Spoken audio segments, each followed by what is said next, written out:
ko inga. Usala le meo. Sere me alo le nei dole. Me ke no me yo la uma kus. Ke fale ko uma i mo ka. Ah. Mo le la wa kusi a fai ka. Ole no na usala ko inga ma wa sa pela ba.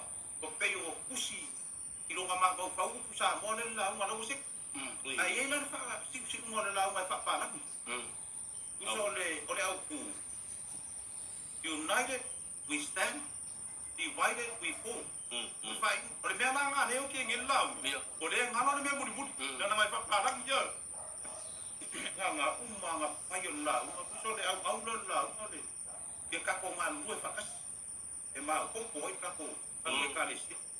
Nga ma yo ko la nga ko nga lu. Pasau ole me muri. Ya. Au ole me muri. United is our nation.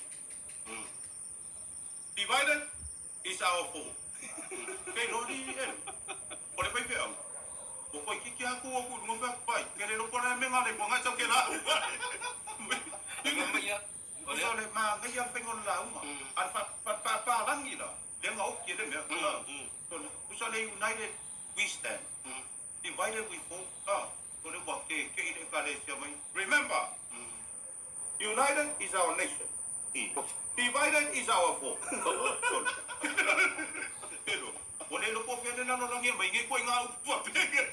Alah, kau sia dengan ni mau kau ingat. Bawa ngar kau ingat meo ini. Kau ingat ada. Kau apa ingat bayar?